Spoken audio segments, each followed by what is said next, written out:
तो definite integral को calculate करने के लिए हमारे पास कुछ प्रॉपर्टीज होती है ना, तो हम डायरेक्टली उन प्रॉपर्टीज़ का यूज़ करके हम बहुत सारे डेफिनेट इंटीग्रल को इजीली कैलकुलेट कर सकते हैं। ठीक है, तो प्रॉपर्टीज क्या हैं उनको ज़रा नोट डाउन करते हैं। तो लेट अस राइट हियर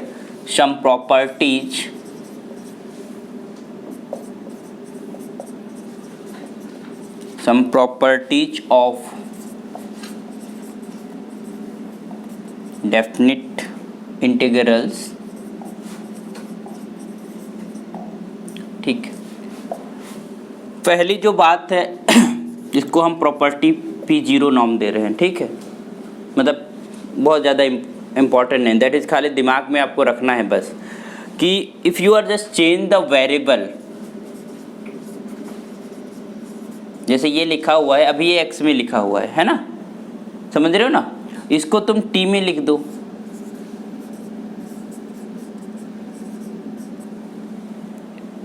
समझ पा रहे हो, ये एक इंटीग्रल है जो कि x वेरिएबल के फॉर्म में लिखा हुआ है, इसको हमने t के फॉर्म में लिख दिया, सब्स्टिट्यूट नहीं किया। कहने मतलब है कि सब्स्टिट्यूट का मतलब केवल x = t पुट किया है ना।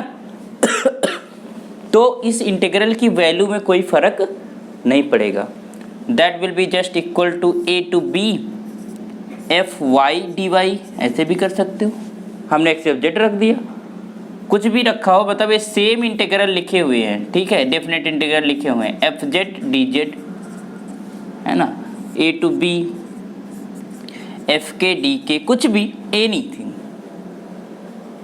ठीक है, मतलब अगर वेरिएबल मान लो आपने मुझे लिख के दिया एक integral 1 to 2 x² + 2 of dx है ना, और इन्होंने एक इंटीग्रल दिया और इसका वैल्यू हमने निकाला something capital K, suppose that हमने इस इंटीग्रल का वैल्यू क्या है कैपिटल K, तुमने अक्षद ने दिया दिस इज फ्रॉम 1 to 2 और ये t² + 2 ऑफ dt है ना, तो हम कह देंगे इसका भी वैल्यू क्या आएगा, क्या ही आएगा। क्या चेंज है, कुछ नहीं, केवल वेरिएबल चेंज है ना, बाकी तो सब सेम है। ये तो ये मतलब वेरिएबल चेंज होने से उस इंटीग्रल की वैल्यू बदलती नहीं है, वही इंटीग्रल रहता है। तो कभी हम कोई क्वेश्चन कर रहे हैं और हमें सेम तरीके का इंटीग्रल मिल जाए तो उसमें हम वेरिएबल को चेंज कर सकते हैं फॉर और नोटेशन है ना, अपनी नोटेशन के लिए, या फिर हम उसमें डिफ़र करने के लिए हम वेरिएबल चेंज कर सकते हैं, बाकी उसकी वैल्यू सेम रहती है। क्लियर, तो दिस इज प्रॉपर्टीज़ को हम P0 नाम देंगे या P0 से हम देखेंगे। तो अगर इसको जनरली प्रूव करना हो कि हमारे पास ये चीज़ सेम होती है तो बहुत सिंपल है, x = t मान लो। ठीक है, अभी हमने देखा था सब्स्टिट्यूशन मेथड। ठीक है, तो सब्स्टिट्यूशन मेथड क्या कहता था, अगर इसका हमें प्रूफ लिखना है इस वाले प्रॉपर्टी का, ठीक है, तो इसमें लेट कर लेते हैं, लेट x = t, तो this implies what, dx = dt। अब लिमिट बताओ, जब x = a होगा तो t बराबर भी क्या होगा, a, जब x = b होगा तो t बराबर क्या होगा, b है ना। तो हमारे पास दिस इम्प्लाइज जो इंटीग्रल है a to b fx dx, तो इसमें क्या करना है, x जब t रखना है ना, और dx जब dt रखना है, और लिमिट सेम बनी रहेंगी, a to b बनी रहेंगी ना, x = t माना, and this is your ft dt। तो इसी तरीके से x के कोई भी वेरिएबल रिप्लेस कर सकते हैं ना, तो हमारे पास इंटीग्रल में कोई फ़र्क नहीं पड़ता, सेम इंटीग्रल बना रहता है। क्लियर, समझ आ गया पहली प्रॉपर्टी। दूसरी प्रॉपर्टी को देखते हैं, इसको रफ कर दे, एक एक प्रॉपर्टी लिख के उसका प्रूफ लिखते हैं कि कैसे होता है एंड कैसे हम, और इनको दिमाग में रखना है, कभी अगर लिखा हो या फिर कहीं ज़रूरत पड़े तो आपको उसको यूज़ कर लेना है, क्योंकि वो प्रॉपर्टी होती है। प्रॉपर्टी नंबर 1, वो तो जीरो प्रॉपर्टी थी, नथिंग, मतलब उसकी बहुत ज़्यादा इंपॉर्टेंस मायने नहीं रखती है ना, x और y। If you are just changing limit a to b, अभी यहाँ पर लिमिट a to b है, हम लिमिट को b to a करने जा रहे हैं ना, तो b to a अगर आप करने जा रहे हो तो ये माइनस साइन आ जाता है, from b to fx dx। Clear? समझना लिमिट a टू b, अगर आप लिमिट्स को चेंज करते हो, है ना, अगर हम चेंज करते हैं तो इसमें माइनस साइन, निगेटिव साइन आ जाता है। ठीक है, अब आइए देखते हैं कैसे ये चीज़ पॉसिबल है। तो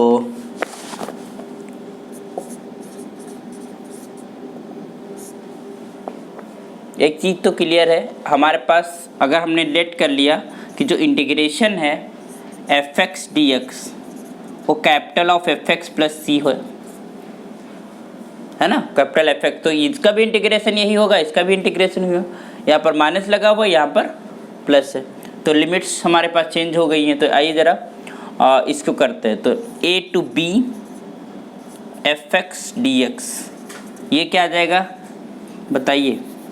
कैपिटल एफ एक्स, समझ पाना है, a टू b, ये तुम्हें प्रूफ नहीं आएगा but you have to learn this expression. कैसे आया वो चीज़ जानना जरूरी है। यहाँ पर एफ एक्स क्या हो जाएगा? एफ बी माइनस का, तो हम एक चीज़ रहे हैं, जब एफ बी में से एफ ए सब्ट्रैक्ट करता है तो अपर लिमिट क्या होती है? बी, और लोअर लिमिट क्या है? A. Clear?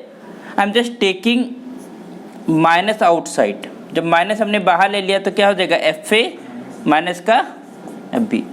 In this case अगर हम इस रूट के अंदर देखें तो ए एज अ अपर लिमिट है और B as a lower limit है। तो can you write this is your F X from A to not from B to ए,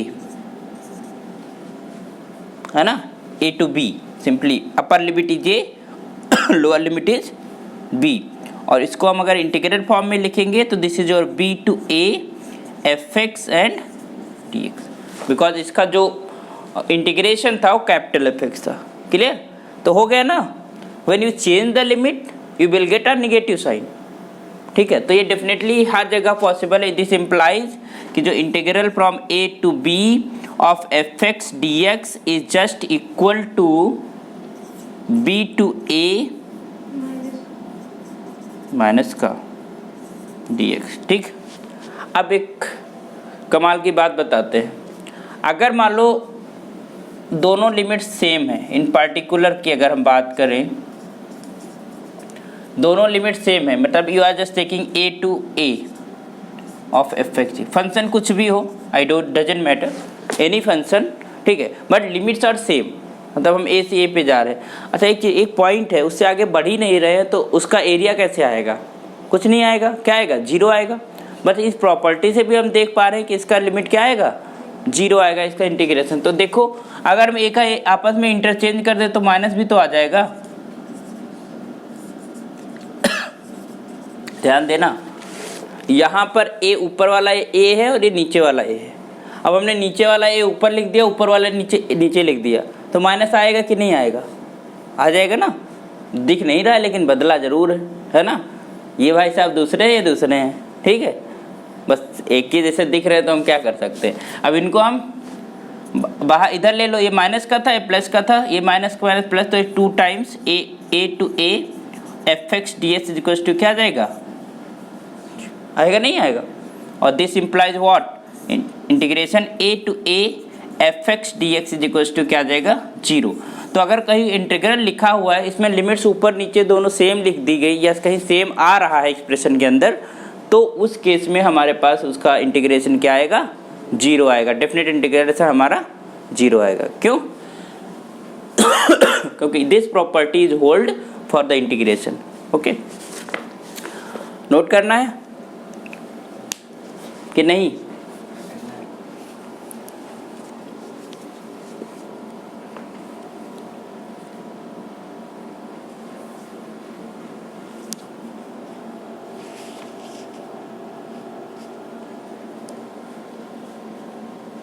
हम रफ कर रहे हैं, कर दे।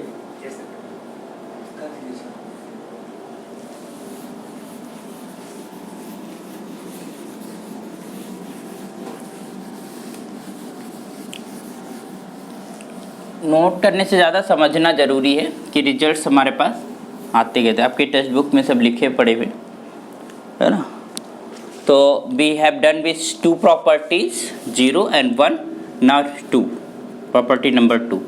प्रॉपर्टी नंबर 2 कहती है कि if you are integrating throughout a interval a to b, है ना, और इस इंटरवल को तुम ब्रेक कर देते हो किसी c पॉइंट से, है ना।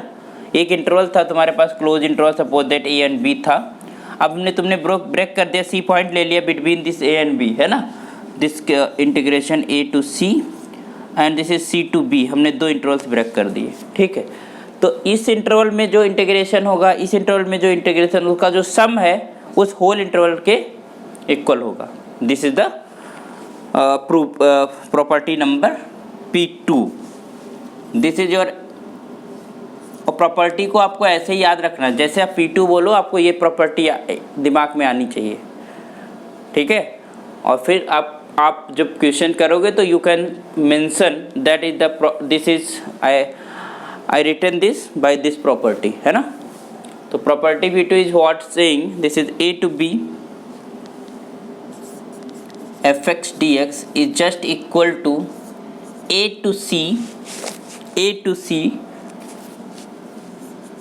fx dx प्लस का c to b fx dx। It mean that कि वेयर जो c है this is belonging to the close interval a comma open interval a comma b जो इंटरवल था उसी में से कहीं से हमने पॉइंट उठा लिया, दैट इज योर। और इसका फंक्शन का कॉन्टिन्यूअस होना जरूरी है फॉर द इंटीग्रेशन। तो c belongs to a comma b। तो हम इसको देख लेते हैं कि ये दोनों इक्वल हैं कि नहीं, है ना, चेक करें। या कह सकते हैं कि हमारे पास इससे ये कैसे बनेगा। तो आइए जरा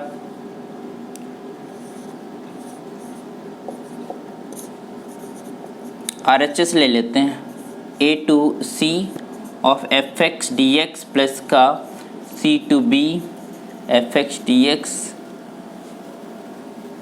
ये क्या हो जाएगा, capital fx is the integration of this function from a to c and plus का this is your capital fx is the integration, this is c to b। यहाँ पर लिमिट्स लगाते हैं, fc माइनस का fa होगा कि नहीं। यहाँ पर क्या हो जाएगा, fb माइनस का fc। This and this not, this is cancel because ये निगेटिव है, ये पॉजिटिव है, और ये निगेटिव का पड़ा हुआ है पॉजिटिव का, तो यहाँ से क्या आएगा fb माइनस का, है ना। और this you can also right like this, this is from a to b, तो that will be what fb minus का होगा ना। और दिस इज, हाँ सॉरी वो दोबारा लिख दिया, दोबारा लिखने, इसको इंटीग्रेशन के फॉर्म में लिख लो, a to b this is your fx dx। तो इट मीन्स दैट यहाँ तो अभी हमने एक पॉइंट में ब्रेक किया है, उस इंटरवल को कई पॉइंट्स में आप ब्रेक कर सकते हो, C1 C2 C3 बहुत सारे पॉइंट्स अगर उस इंटरवल के अंदर ब्रेक करते हो तो इंटीग्रल को भी तुम ब्रेक कर सकते हो। If you are just taking C1 is less than C2 is less than C3 and so on up to, हमने कहा कि Cn, है ना, और all is belonging to a comma b, increasing order में है ना, a to b। तो यू कैन जस्ट इस इंटरवल को a to b fx dx है, उसको आप ब्रेक कर सकते हो फ्रॉम a to c1, है ना, क्लियर, प्लस का c1 to c2 fx dx and up to your cn minus 1 up to cn fx dx।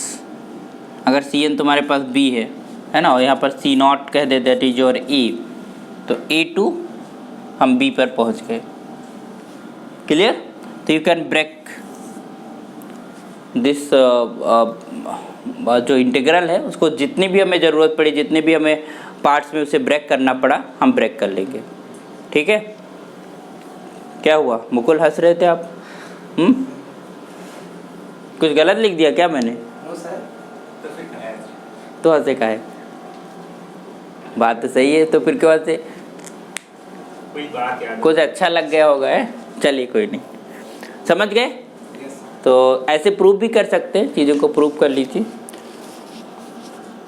Property number ये 2 हो गई, मिटा दो इसको।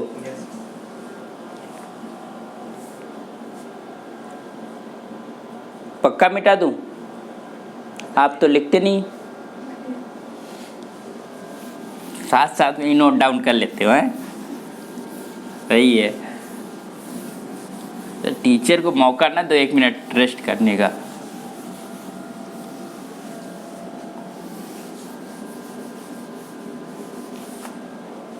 चलिए P3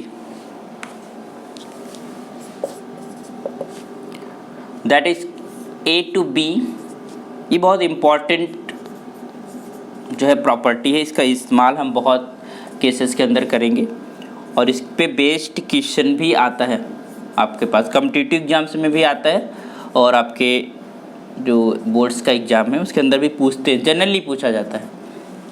ठीक है, समझ नई प्रॉपर्टी कह क्या रही है कि A to B fx dx है ना, को हम इस तरीके से भी लिख सकते हो, दोनों इंटीग्रल की वैल्यू सेम आएगी। ये तरीका क्या कहता है कि add both limits a and b और उसमें से x को सब्ट्रैक्ट कर दो, तो ये जो एक्सप्रेशन है एक नया एक्सप्रेशन बन गया है ना, एक नया फंक्शन बन गया और ये फंक्शन इसी फंक्शन के इक्विवेलेंट है, बी गिवन द, और ये दोनों इंटीग्रल की वैल्यू सेम है। समझ पा रहे हो ना? We are adding both the limits and subtracting x, तो एक नया हमारे पास वेरिएबल इजाद हुआ, उसको हमने पुट कर दिया, रिप्लेस कर दिया x की जगह पर, है ना। और हमारे पास ये रिप्लेस करने के बाद भी इंटीग्रल सेम ही रहेगा, सेपरेट इंटीग्रल का वैल्यू जो है वो सेम रहेगा। दिस इज द, तो आइए प्रूव कर लेते हैं। तो we have to check this is equal to just this, है ना, ये तो करना है। तो हम करने क्या वाले हैं, RHS ले लेते हैं।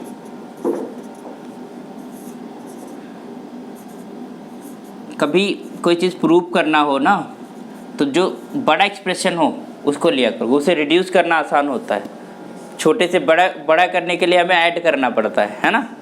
तो we just take a plus b minus x equal to, तो यहाँ पर सब्स्टिट्यूट करते हैं क्या, a plus b minus x equal to T.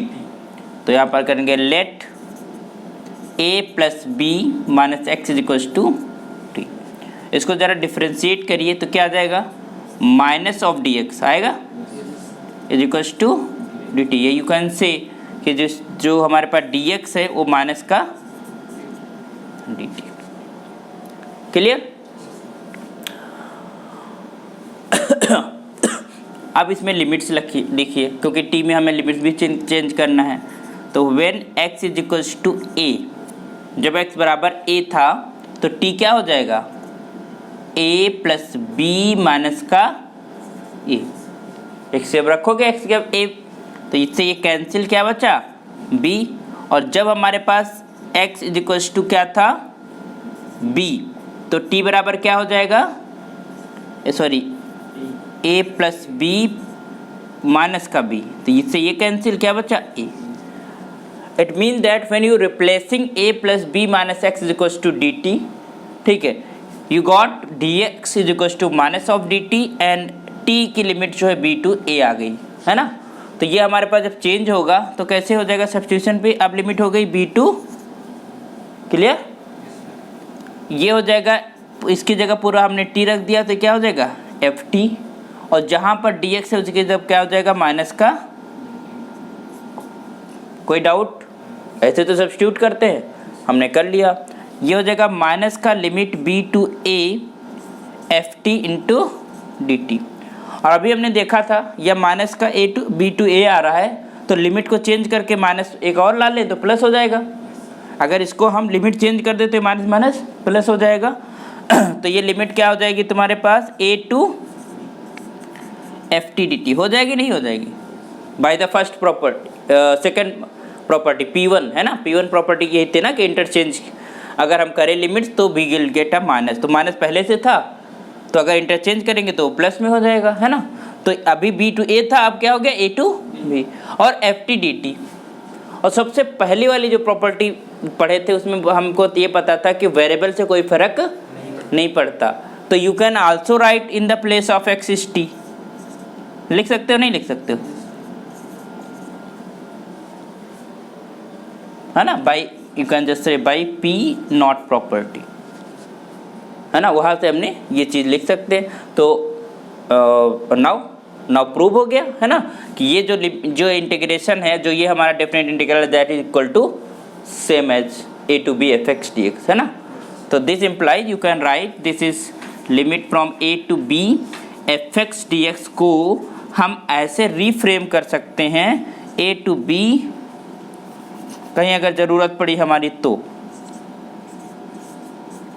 a plus b minus of x dx। Got it, समझ गए, पक्का याद रखना है, बहुत इंपॉर्टेंट प्रॉपर्टीज हैं, ठीक है। डेफिनेट इंटीग्रल के अगर क्वेश्चन कहीं आएंगे, ठीक है, तो 70 to 80% प्रॉपर्टी बेस्ड होते हैं, क्योंकि प्रॉपर्टी बेस्ड क्वेश्चंस बड़े बनाए जा सकते हैं, है ना, उसमें, क्योंकि प्रॉपर्टी का मतलब ट्रिक, प्रॉपर्टी का मतलब इजीली हम चीज़ों को फार्मुलेट कर लें, बट क्वेश्चंस बड़ा दिखेगा तुमको, है ना। तो ये चीज़ें हैं, तो अगर आपको ये ट्रिक या मेथड या प्रॉपर्टीज नहीं आ रही होंगी तो वो डिफ़िकल्ट हो जाएंगे, वही जो दिख रहे होंगे तुमको कि ये बहुत डिफ़िकल्ट है, उसको इससे इजीली कर सकेंगे। मिटा दूं? तो प्रॉपर्टी नंबर 3 कर लिया, जिसको P3 बोला है, 4 प्रॉपर्टीज कर ली, बट नेम है, स्टार्ट किया है 0 से, तो ये P3 था। अब हम बात करेंगे P4। P4 कुछ नहीं है, P4 में जो तुम्हारा भी पहले हमने लिखी है ना, वही प्रॉपर्टी है, तो इसको प्रूव करने की ज़रूरत है नहीं। fx dx है, तो इसको इन्होंने लिख दिया कि f of 0 to a, limit तो सेम है, बट x को रिप्लेस कर सकते हैं किससे, a प्लस 0 मतलब a माइनस x, तो you can replace it with like this. ये तो वही प्रीवियस प्रॉपर्टी से ही तो लिखा है। प्रीवियस प्रॉपर्टी क्या कहती है, x को रिप्लेस कर सकते हैं a plus b minus x से, तो a प्लस बी मतलब 0 प्लस a मतलब a माइनस एक्स, है ना, बाई P3, है ना, यूजिंग P3 भी रिप्लेस्ड इट। तो ये चीज़ हमेशा ध्यान रखना, अगर 0 to a लिमिट है तो in the place of x you can put a minus x. Next, ऊपर 0 नहीं आ सकता, ऊपर 0 मतलब a to 0 लिमिट, हाँ पलट दो, निगेटिव में आ जाएगा। अभी तो हमने देखा कि अगर लिमिट तो लिख ही सकते हैं, अगर माइनस आ जाएगा a to 0,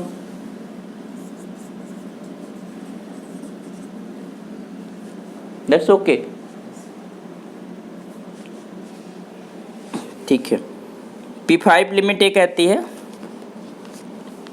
कि वी कैन ब्रेक, अब इनके प्रूफ्स जो है आप देख लेना, बाकी आप एज अ प्रॉपर्टी इनको लिख लीजिए, मैं सारे प्रूफ्स नहीं बताने जा रहा हूँ। तो this is 0 to 2a F x D X, इसको आप ब्रेक कर सकते हो in this formula 0 to a of fx dx and plus का this is from 0 to a f of 2a minus x of dx। मतलब हमारे पास limit थी 0 to 2a, तो हमने इस इंटीग्रल को ब्रेक कर लिया दो इंटीग्रल्स में जिसकी लिमिट है 0 to a। एक में तो fx फंक्शन सेम है, दूसरे में फंक्शन में जो बदल गया है, क्या x की जगह रिप्लेस हो गया 2a माइनस एक्स। क्लियर, करें प्रूफ, ये कर लेते हैं। तो RHS में देखते हैं फ्रॉम 0 to a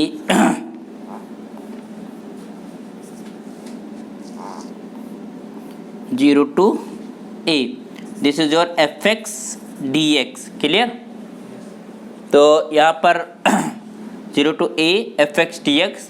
अब हम करेंगे क्या, और प्लस है तुम्हारे पास 0 to a।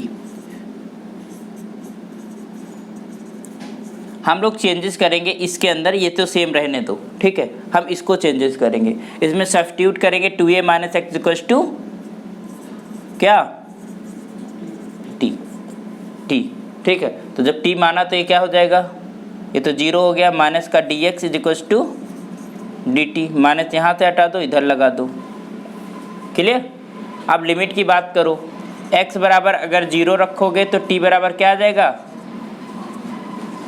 बताओ। x बराबर 0 लोअर लिमिट रखोगे तो t बराबर क्या आ जाएगा 2a, और जब x बराबर a रखोगे तो t बराबर क्या आ जाएगा 2a माइनस a, मतलब a।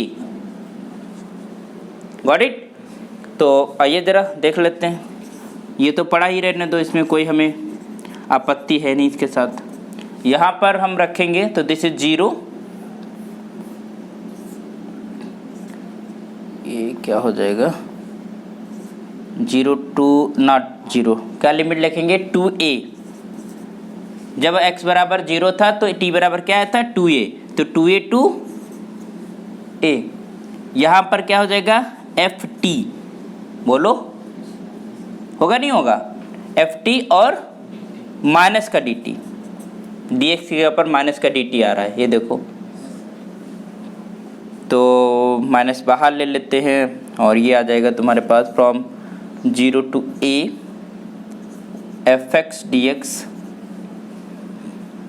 माइनस का 2a to a ft dt। और क्योंकि माइनस है तो इसको आप इंटरचेंज कर दो, लिमिट्स है ना, लिमिट्स को इंटरचेंज कर दो तो ये प्लस का हो जाएगा, होगा नहीं होगा। तो you can see 0 to a of fx dx, this will be plus